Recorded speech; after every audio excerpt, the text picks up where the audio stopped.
What's up, everybody? Marty Martin here. This is the Geek Nick podcast. I am your host, and a lot of MJ fans are getting really worked up about this news. So, this is what NME reported, and other sources. It says that Lisa Marie Presley, and for those of you who don't know Lisa Marie Presley, she is Michael Jackson's ex-wife and Elvis Presley's only daughter. Only child, actually. So it says Lisa Marie Presley is reportedly working on an explosive, quotation on explosive, tell-all book about ex-husband Michael Jackson. So let's get right to it. What does this say? There's the picture of the two of them back in the day. Alright, so what does it say? It says Presley was married to Jackson for 3 years. Actually, it was less than 3 years. It was about a little over 2 years. So, not exactly 3 years, but I'm just being petty. Lisa Marie Presley, the former wife of Michael Jackson, is working on a tell-all book about her ex-husband, according to reports. Metro claims that Presley, who was married to Jackson from 1994 to 1996, has signed... How you gonna say it's 3 years, 1994 to 1996? Bro, that's 2 years. It's not 3. Oh my gosh. Okay, Presley, who was married to Jackson from 1994 to 1996, has signed a book deal with Gallery Books for between $3 million to $4 million. The publication will reportedly contain shocking revelations about Jackson, with the source telling the New York Post, page 6, that it promises shocking revelations about Michael Jackson and a completely new understanding of Lisa's father, Elvis. The news comes amid the fallout from Leaving Neverland, Dan Reed's mockumentary, should I put it, that concerns historic child sex offenses allegedly committed by the pop megastar, all of which have been denied by Jackson's family. Jackson's music was pulled from radio stations worldwide as a result, and was the episode of The Simpsons in which he appears. The city of Brussels was forced to cancel plans to dress its famous mannequin Peace statue as the singer after considerable backlash. The singer's fans have been outspoken in their defense, however. Earlier this month, fans in France filed a lawsuit against the two alleged victims of abuse featured in the documentary. Last month, the organizers of the controversial Michael Jackson is Innocent posters commemorated Jackson on the 10th anniversary of his death with, gosh dang it,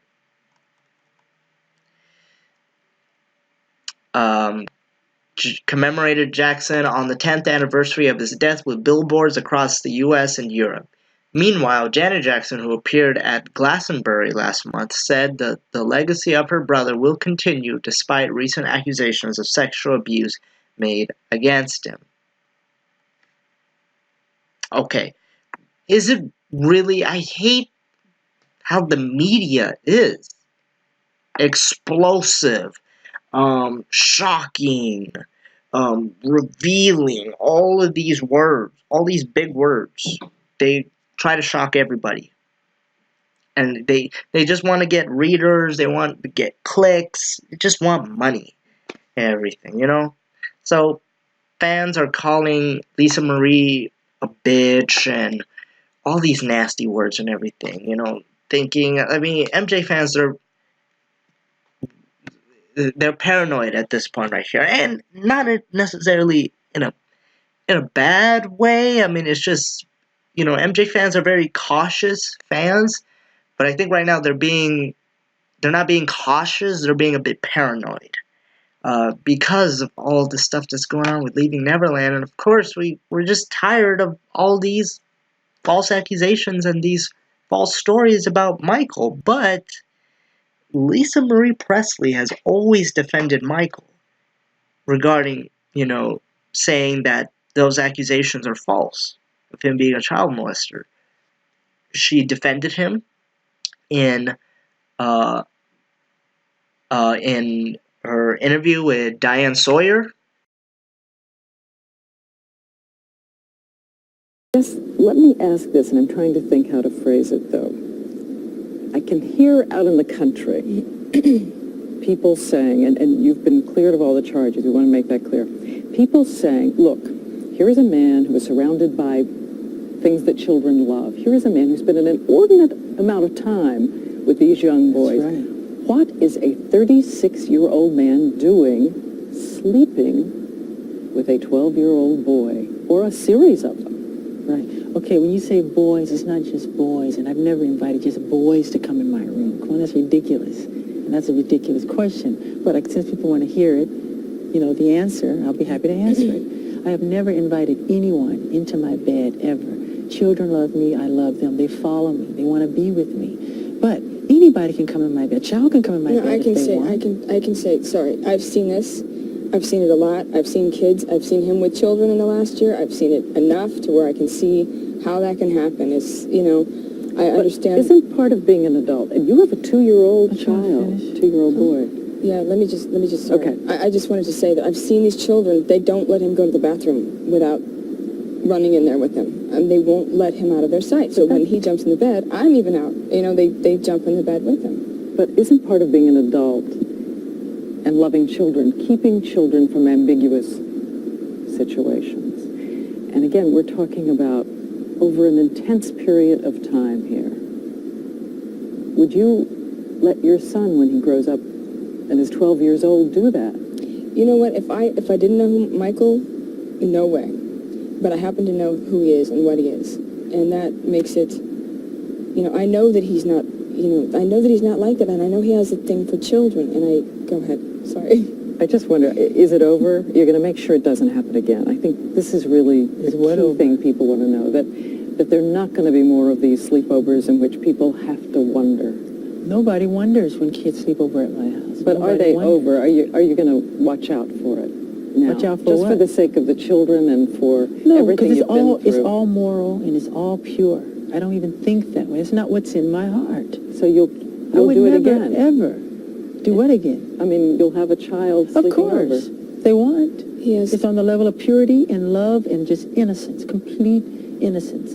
If you're talking about sex, and that's a nut. That's not me. Go to the guy down the street because it's not Michael Jackson. Asked you this, and I have to ask it again, even though it's an uncomfortable subject, but when you were on the show the first time, I think I asked you this, whether you had ever seen any inappropriate behavior between Michael Jackson and young children. Mm-hmm. Are you asking me again? I'm asking you again. The answer is absolutely not in any way. Mm-hmm. I did not see anything like that. So by 2005, I think when he was on trial for the second charge, Right. your feelings at that time were what? Did he ever talk to you about it? He was calling me about it, and I said, please keep your head together, please. If this goes to trial, please hold it together. And he said, what are you talking about? What do you mean? And he said, you mean drugs? I said, yes. Because all I saw, there was a few-year period there where random things were coming out, whether it was a Martin Bashir interview or various interviews. And in those interviews, I saw him intoxicated. I didn't see Michael that I knew in that Martin Bashir interview. He was high as a kite from what I saw and from what I knew. Really? He was either too speedy or he was sedated. It wasn't the Michael that I knew. So you never saw anything, and to this day, you don't believe that any of those charges were true? No, I mean, I honestly cannot say. The only people that are ever going to be able to honestly say the truth are him and whoever was in the room at the time of whatever allegedly took place. I was never in that room. It would be unfair for me to. I can tell you, I never saw anything like that. She's always defended Michael. She always has. She's never said anything negative about him, regarding, thinking like insinuating or thinking that he was a child molester or he was capable of doing things like that. No. She was none of those things. She never said anything like that negatively. So why should we worry about this book that she's writing?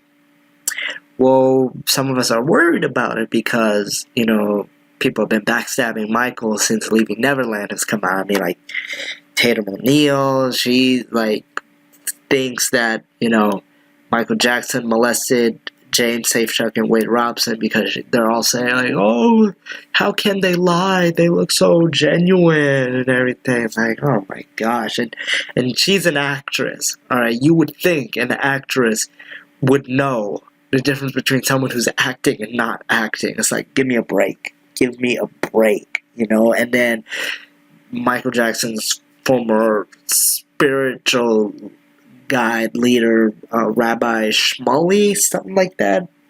Yeah, there's one rabbi who gave Michael Jackson advice. He was like his spiritual guide for 2 years, from 1999 to 2001, and he always defended Michael, adamantly defended him, and said that Michael was never never saw children that way, the way the media is portraying him, and what the accusers claim how Michael behaved, but then leaving Neverland came out, and now he's like, oh, it's hard not to believe these young men, like I genuinely believe these young men. So like, you got these people all flip-flopping and everything.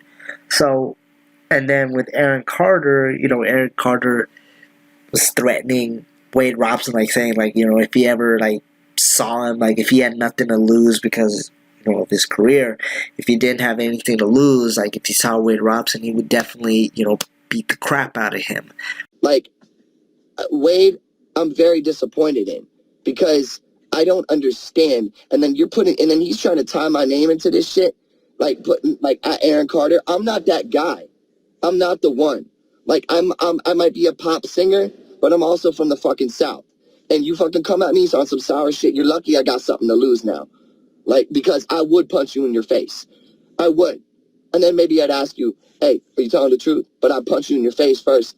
Because what you're doing is you're stomping on someone's grave who's there for you, taught you things, did all these kind of things. And then you guys are sitting there talking about how you were molested and all this stuff. It's hard for me to understand. How am I supposed to understand that when my own personal experience with him was gentle and beautiful and loving and embracing, and that was it? But then, TMZ approaches him, and then Aaron Carter, I think he's kind of making fun of Wade Robson, how, the media approached him and asked him questions, and he's like, yeah, like something inappropriate did happen, but, I'll always have his back and everything,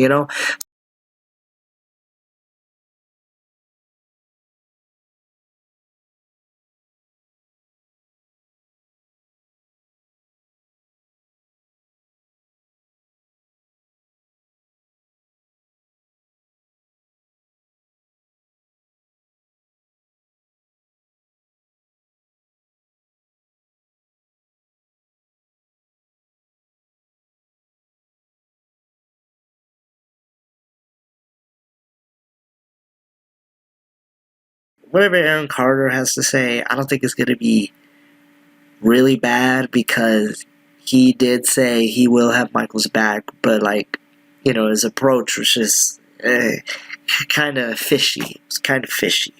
But I think if there's anyone that I don't feel nervous, like not nervous, someone that I'm not concerned, but I'm not concerned about what Lisa Marie has to say about Michael, because I guarantee you 90% of it, or almost all of it, is going to involve their marriage. That's really what it comes down to. All the negative things that she has said involved their marriage. So I don't understand the big fuss, about people, and then people are saying, "Well, she's broke, she's trying to cash in, and because Michael's relevant and everything, blah blah blah blah blah." Well, she's in debt. She's $16 million in debt. She needs to make money. Now, if she's not gonna stab like Michael in the back, let's say like if that doesn't happen, which I don't think it will happen, and I'm confident that that won't happen. She needs to make some money to make a living. What, you want her to go broke? Be poor and everything? Come on. It's like just chill out and everything, The book is not even out. You guys are already attacking him, okay? The only negative thing she's ever mentioned about Michael involved their marriage, okay? And look, I know fans are defending Michael intensely, and then anything that will come off as even negative regarding Michael Jackson, they'll attack whoever that person is, even if it's a criticism. It's not even a negative, it's a criticism, you know? But it's just that fans, they didn't know Michael. Okay, they weren't his friends, they weren't a family relative, they weren't his sibling, and they weren't married to him. They never knew him. I didn't know Michael Jackson, okay? We don't know the exact details of what their marriage was like because we weren't there. That's between the two of them. We all have flaws, okay? Now, let me ask you, like, the fans this, okay? Have your parents ever gotten into loud arguments and have been real angry at each other before? Maybe bitter? Lisa Marie has flaws and so did Michael. Why? Because he was a human being like you and me.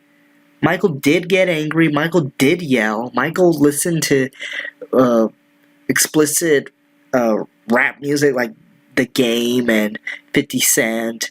And, you know, he would swear. I mean, he has said the F word before. He said it a few times. And Michael would emotionally manipulate people, especially Lisa. Did you feel like you were, in many ways, a nurturer, caretaker for him? Very much. And I really loved that role, and I loved taking care of him. It was the highest point of my life. One of the very highest points of my life was when things were going really well, and he and I were united together, and he and I had an understanding about some of the people and things that could go around him. Mm-hmm. And he was with me on those things, and we were a unit. And I could take care of him, and in spite of what some people speculated while I was with him, that I wanted a career or that I was trying to do something, was absolute BS. I've never been comfortable being front and center, honestly. Don't like attention on me. Loved being next to him and taking care of him. I was on such a high doing that I don't, you know, that it was a very profound time in my life. So it wasn't anything, it was real as far as that goes. I heard you said to the producers that being with him was some of the highest highs for you, as you just described, and also the lowest lows. Yes. What was the lowest low? The lowest was, you know, again, when I talk about him, I now in retrospect want to make very clear that I understand him now more than I ever did. Mm-hmm. So when I speak about him, I can speak about him with understanding, and it's all good now. For some reason, I don't know what happens when someone passes away, and this is what's become of it, but I've come to have all this love again and understanding for him, and I don't know why it had to take all that to have this happen. That upsets me a bit, but were you angry with him before? I was angry. You were angry with him when you left the marriage? I was very angry. I was so angry because I felt that we were so united, and then at some point he pushed me out. Why did the marriage end? There was a very profound point in the marriage when he had to make a decision. Was it the drugs and the sort of vampires, or me? And he pushed me away. Vampires? Meaning people that are sort of spiders, vampires. Sycophants sucking his blood. Mm-hmm. Yeah. Yes. So you saw that all around him? Oh, God, yes. Yeah. Yes. And it was, and you know, many people talk about that in stories written about him. He seemed to be drawn to people who would take advantage of him. What was that? The one thing that correlates with Michael and with my father on this subject is that they had the luxury of creating whatever reality around them they wanted to create. They could have the kinds of people who were going to go with their program or not go with their program. And if they weren't, then they could be disposed of. Mm-hmm. It's the reality of being a god in your own world. Right. Yeah. And this is something that I've had way too much experience with on both sides, where I've seen what can go on, and that is my way or the highway. Right. Michael wasn't a bad person because that's how he functioned. He didn't know any better. It wasn't that, you know, I took it very personally, though. I felt I was disposable. You know? and it was the same with my father. Sometimes I sit and I think, there have been times when I've been angry at the people around him. Why didn't you stop him? Why didn't you say something? Well, because if you did, you were out. It's very simple. And he didn't. So mean he wasn't the anything kind either. of person, he wasn't, nor your father was, the kind of person who wanted people around him telling them the truth. He wanted to be told what he wanted to hear. When it's this unusual reality and an ivory tower and this godlike life mixed with an addiction, that's when you get into trouble. A lot of trouble. Okay? He had a drinking problem for a short time and would get drunk. He had a drug addiction. He was known to be selfish at times, and his biggest flaw was being stubborn. That's what got him into trouble. When he was accused of molestation because his friends and his social circle told him to be careful on how he approached children because it was inappropriate. And that's how the world saw it. But he never listened and he rebelled, okay? He had a drinking problem for a short time and would get drunk. He had a drug addiction. He was known to be selfish at times, and his biggest flaw was being stubborn. That's what got him into trouble. When he was accused of molestation because his friends and his social circle told him to be careful on how he approached children because it was inappropriate. And that's how the world saw it. But he never listened and he rebelled, and that's what got him into trouble. And his naivete got him in trouble too because he trusted people too much, like Martin Bashir, the Chandlers, and the Arvizo family. Michael was a flawed man. Michael never really talked about his side of the story about their marriage. And the only thing he mentions is that Lisa didn't want to have kids. I wanted children, and she didn't. The revealing interview that sets his record straight and reveals the depth of his pain. She promised me that before we married, that would be the first thing we would do to have children. I was brokenhearted. So was there a lot of pressure for you to have a baby? Yes. There was quite a bit. I mean, he was... From the time you got married? There wasn't, and I did want to. I just wanted to make sure. I was looking into the future, and I was thinking, I don't ever want to get into a custody battle with him. I don't want to do this. I don't want to go head to head with him. So I need to make sure that everything around is good. I know I had children. I knew bringing children into certain circumstances, you have to make sure everything's safe and secured and okay. And I wanted to make sure that he and I were really, really united because we were going to be up against so much. I can't remember the exact month you all divorced, but you divorced, and several months later, I know by October, it was announced that Debbie Rowe was pregnant. How did you feel about that? Well, I knew that it was a bit of a retaliatory act on his part because I didn't, have a baby. And I know that she was there the whole time telling him she would do it. So You knew that? he would tell me. He would come tell me, if you're not going to do it, Debbie said she'll do it. And I was like, what is that? Hi. Not going to entice me. So we would get into it, arguments because that really wasn't how to handle it. But that's how he knew how to handle it. I don't want to say, he like I said, he would be like, well, if you're not going to, this person will. Are you going to do it or not? And That's what you mean by disposable. yes, that's exactly what I mean. Oh, I get it. Well, Yeah. there are not many men who would say, you either have a baby for me or I got somebody standing in the wings. Right, and who will. it sounds, hindsight 2020. I understand him so well now. But at that time, I didn't. I was hurt. And, I did things that hurt him, and I did stupid things too. And like I was very torn because I broke up my family. I left my husband for Michael, and I was having a hard time trying to process that. While I was with Michael, I was still trying to process what I had done. I never could feel good about it. I felt like, how could I have done that to somebody? And I had these two little ones, and Danny was still very much part of my life. Michael didn't quite know what to do with that sometimes, and that made him uncomfortable, and I understood that. Michael would wonder, why are you in Hawaii with Danny? I would take a vacation, and Danny would go. And Michael would get upset, and where are you? And then he would disappear for a couple of weeks, and I couldn't find him. You know, things that would make him uncomfortable. And when I would do things that would make Michael uncomfortable, if he got uncomfortable or felt vulnerable, he would ice you out as a mechanism. He'd push you away and ice you. It was like a shark sometimes in that way. You could just, you know, you've done him wrong or whatever, so you were out. And we had moments like that. But I have to say in retrospect that he honestly tried so hard and went through so much with me. And I know now, when I look back at it, he's never done that with any other female or anyone as much as we went through. And when we hit rough waters, and we would argue, 3-day arguments, sometimes taking a break to eat and sleep. Wow. You know, I'd have to say that I really admire that he really gave it a good shot. You know, I didn't appreciate it then, and I wish I did.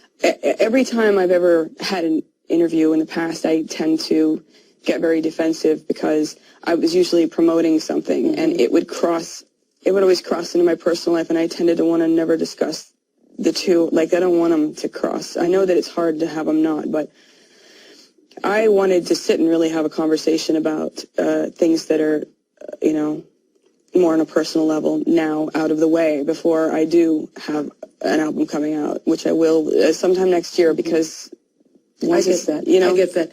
You didn't want to be in the position of promoting an album and having people ask you about Michael Jackson. Exactly. You've not spoken about Michael Jackson since his death, other than the blog that you did. Right. And I really didn't speak well. When I see previous interviews, I'm barky and I tend to want to skirt out of it, and I would find quick little exits defensively out of it. So yeah, it's interesting because the very first interview that we did together, when I asked you, was it a real relationship, you became a little barky and defensive because I didn't understand my relationship with him.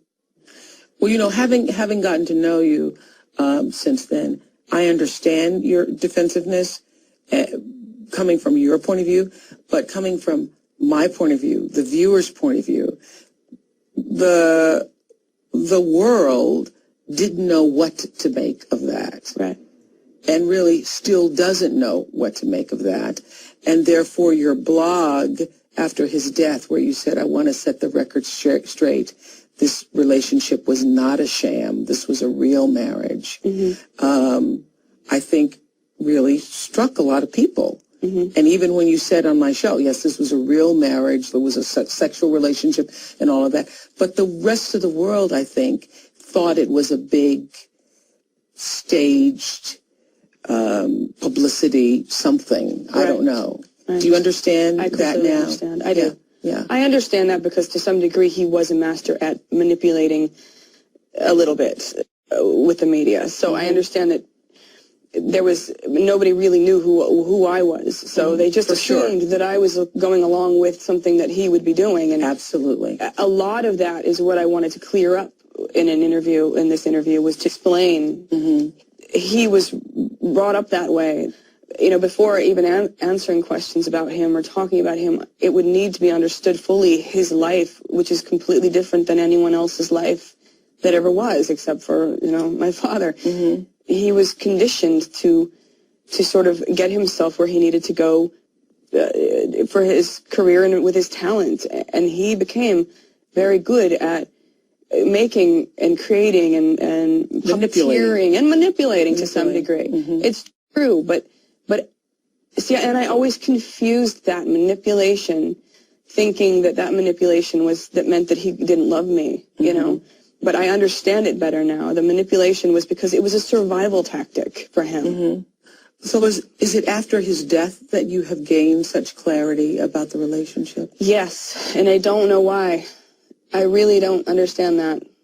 But yes, this whole last year and a half has been spent trying to gain the clarity, because at some point I pushed it away and I just had to move on with my life, and then that happened, and it was like a tidal wave. The next day after Michael's death, you posted very emotional thoughts on your blog.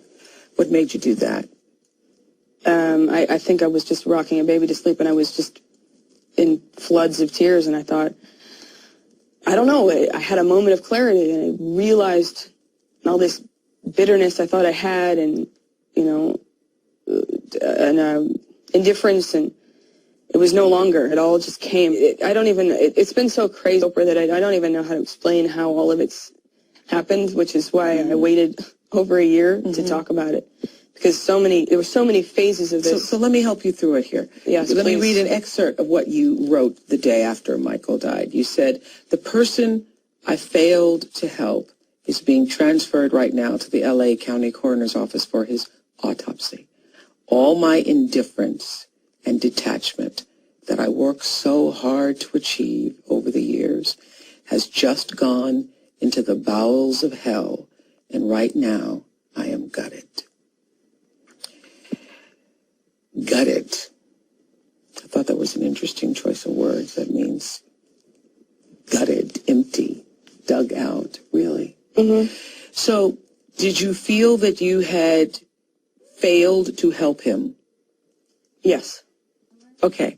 So in May of 1994, when you were married to him, or during the time that you were married to him, did you suspect a drug problem? Honestly, I didn't really suspect and catch on until just before I filed for divorce. There was just an incident where he had collapsed, and he was in the hospital. This is during the HBO.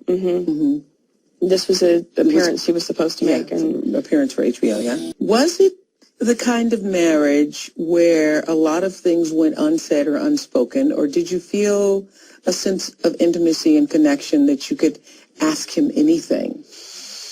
I honestly can tell you that it was every sense a normal marriage, and everything was spoken. And in the middle of the night, if he needed to wake up and tell me and bounce something off me and wake me up and want to talk, or if there was trouble, or Was he having trouble sleeping then?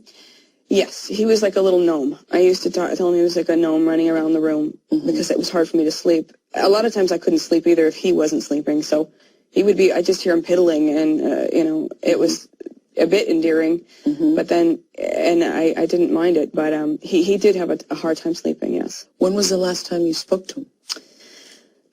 Coherently good conversation was in 2005. It was a very long conversation. And I was so removed from him, and he could feel it and he could hear it. And I think that's one of the things that killed me in the end, too, was that I was very distanced, and he was checking to get a read. He was trying to throw a line out to see if I would bite emotionally, and I wouldn't. I was pretty shut off at that point.